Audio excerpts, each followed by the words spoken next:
Hola amigos, muy buenos días. Pregunta, ¿en qué se parecen los levitas del Antiguo Testamento con los cristianos hoy en día? Porque sin duda alguna que hay alguna relación entre aquellos que ejercían el sacerdocio y enseñaban la palabra de Dios ante el pueblo con los cristianos hoy día. Vamos a leer en Josué capítulo 21, los primeros 7 versículos únicamente. Es un pasaje largo, lo leeremos en días posteriores, pero hoy vamos a leer la primera parte. Dice: los jefes de familia de los levitas se acercaron al sacerdote Eleazar, a Josué, hijo de Nun, y a los representantes de los clanes israelitas, los cuales estaban en Silo, en tierra de Canaán, y les dijeron: el Señor ordenó por medio de Moisés que ustedes nos asignaran pueblos donde vivir y tierras para nuestro ganado. Entonces, según el mandato del Señor, los israelitas entregaron de su propiedad las siguientes poblaciones y campos de pastoreo a los levitas. Los primeros en recibir sus poblaciones por sorteo fueron los levitas descendientes de Coat. A estos descendientes del sacerdote Aarón se les entregaron 13 poblaciones en los territorios de las tribus de Judá, Simeón y Benjamín. El resto de los descendientes de Coat se les entregaron 10 poblaciones en los territorios de las tribus de Efraín, Dan y media tribu de Manasés. A los descendientes de Gersón se les entregaron por sorteo 13 poblaciones en los territorios de las tribus de Isaacar, Aser, Neftalí y la media tribu de Manasés en Basán. Los descendientes de Merari recibieron 12 poblaciones en los territorios de las tribus de Rubén, Gad y Zabulón. Para iniciar, déjeme traer a este tema el hecho de que cuando Dios ordenó la distribución de las tierras, con toda la intención, Dios dejó sin tierra a los levitas. Habíamos leído en el capítulo 13, dice: pero a la tribu de Leví Moisés no le había dado heredad, porque el Señor Dios de Israel es su heredad, como Él les había dicho. Aquí hay una enseñanza profunda. El hecho de que los levitas eran los sacerdotes, los que servían al pueblo cuando se ofrecían los sacrificios de primera mano en ese tiempo en el tabernáculo. Pero no solamente eso, sino serán los encargados de proclamar, de enseñar la ley de Dios al pueblo. Y resulta que a ellos Dios les dice: ellos no les den porción de tierra. Esto tiene un gran significado. ¿Por qué? Porque en donde los levitas están reclamando una porción de tierra en este capítulo, es porque ellos necesitaban un espacio para vivir, para su familia, y si eran agricultores para poder sembrar y cosechar, y si eran ganaderos para poder tener sus animales y que sus animales pastorearan, para que tomaran su alimento. Y la única palabra que se viene a mi mente es que en esta idea que está naciendo de este capítulo 21, Dios da órdenes a Josué y le dice: dales una porción de tierra entre las tribus del pueblo de Israel. Dios está pidiendo que los levitas sean dispersados en medio de todo el pueblo. Y la primera enseñanza que podemos encontrar aquí es que pareciera que Dios está dando a entender que porque los levitas se dedicaban a servir al Señor, el Señor tendría que ocuparse de su sustento. Mire, hay un salmo muy bonito, el Salmo 73, que es una de las porciones favoritas. Si usted gusta, luego la busca y subráyela en su Biblia. Salmo 73, 25 y 26, que dice el salmista: ¿a quién tengo en el cielo sino a ti? Si estoy contigo, ya nada quiero en la tierra. Podrán desfallecer mi cuerpo y mi corazón, pero Dios es la roca de mi corazón. Él es mi herencia eterna. Y qué hermosa enseñanza, porque decía yo al principio: ¿qué tiene que ver los levitas con nosotros? Porque también hoy día los cristianos somos llamados a comprender que la herencia que Dios nos ha pensado para nosotros no tiene que ver con un pedazo de tierra, no tiene que ver con una cantidad de dinero en el banco, no tiene que ver con los bienes materiales que podamos acumular. Nuestra principal herencia es lo que viene de la mano de Dios. Y Dios a algunos, por alguna razón, nos da menos, a otros les da más, a otros les da mucho más.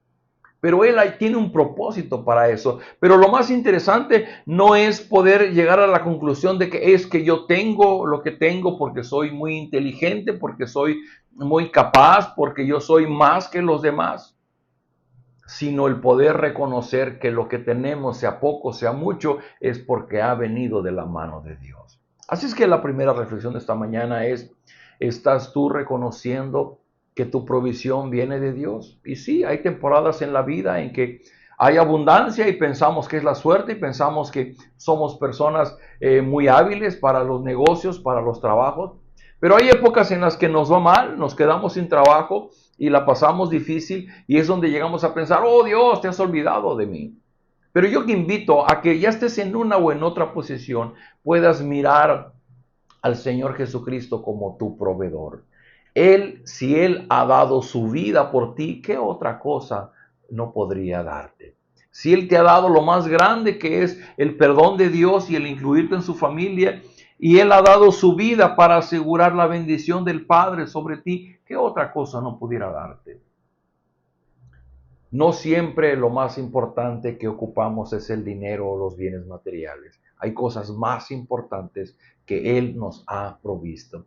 Y lo material, con Él o sin Él podemos salir adelante. Pero esa es una gran enseñanza de los levitas. La otra gran enseñanza que podemos encontrar aquí es que podemos ver que con toda intención, pues los levitas eran los representantes de Dios ante el pueblo.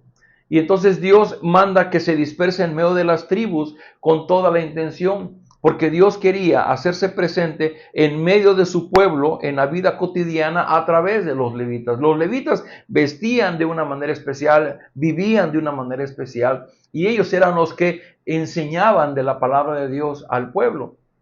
Y Dios está haciendo esto de poner a sus representantes dispersos en medio del pueblo. Y fíjese que aquí hay una figura muy grande, porque allá en Juan capítulo 1, precisamente el evangelista Juan nos habla de que el Señor Jesucristo, siendo el verbo, se encarna, dice el versículo 13 y 14, y ese verbo se encarnó y pudimos ver la gloria del Hijo de Dios. Y dice ahí en el versículo 18 que a Dios nadie le vio jamás, pero el unigénito Hijo que está en el seno del Padre, Él nos los dio a conocer. Entonces vea la figura, el Señor Jesucristo siendo el Dios mismo se encarna y habita entre nosotros para mostrarnos al Padre. Y en este caso los levitas en el Antiguo Testamento, ellos vivían dispersos en medio del pueblo para representar a Dios ante el pueblo. Ahora fíjese, por ejemplo, los levitas a los coatitas los mandó al sur, a los meraritas al este, a los gersonitas al norte. ¿Y cuál es la idea de Dios? La idea de Dios es que tú y yo hoy día como cristianos vivamos dispersos en la ciudad. En antaño, algunos grupos religiosos cristianos lo que hicieron fue construir ciudades, lugares donde solamente ellos vivían y ellos podían vivir su fe y su devoción a Dios guardados en medio de la maldad del mundo. Pero hoy día creemos que el plan de Dios es enviarnos a la ciudad, enviarnos a aquellas partes donde hay tanta necesidad. Así es que si tú de pronto te preguntas, bueno, ¿yo por qué acabé siendo médico? ¿Por qué soy contador? ¿Por qué soy abogado? ¿Por qué soy taxista? ¿Por qué soy un trabajador de la industria restaurantera? ¿Por qué tenemos diferentes profesiones? Porque la idea de Dios es como los levitas nos dispersen en la ciudad para que nosotros seamos sus representantes ahí donde estamos en medio de la ciudad. Así es que este capítulo nos muestra cómo Dios posiciona estratégicamente a sus representantes para que ellos puedan ser bendición a sus hermanos. Y hoy día nosotros ahí donde estamos, no estamos por cuestiones de la suerte, no estamos por cuestiones del azar, estamos ahí porque fuimos colocados por Dios para acercarnos a otras personas, compartirles el evangelio y ser de bendición a sus vidas. Así que amigo, amiga, si tú cierras tus labios y no hablas de Jesucristo, no estás cumpliendo el propósito por el cual Dios te ha traído a su familia. Jesucristo dijo, no me eligieron ustedes a mí, yo los elegí a ustedes y los he puesto para que vayan y den abundante fruto. Y él dijo en Mateo 28, vayan, hagan discípulos y enséñenles todo lo que yo les he dicho. De eso se trata.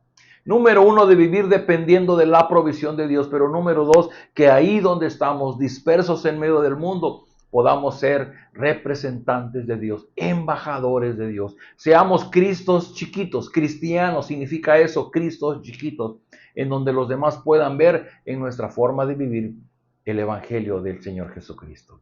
Oremos. Padre, gracias por este día, gracias por tu misericordia y gracias por habernos constituido como parte de tu pueblo.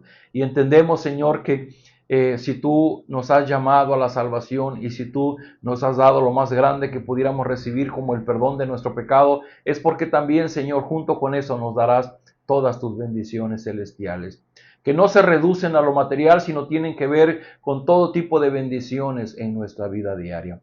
Ruego, Señora, abre nuestros ojos para que podamos ver esas bendiciones, pero también, Señor, ayúdanos a ver que así como embajadores, como representantes tuyos, nos has puesto en algún lugar de la ciudad para ser tus representantes y enseñar a otros de lo que es el Evangelio de Jesucristo. Danos la valentía, danos la sabiduría, danos la gracia que necesitamos para compartir con aquellos que no te conocen.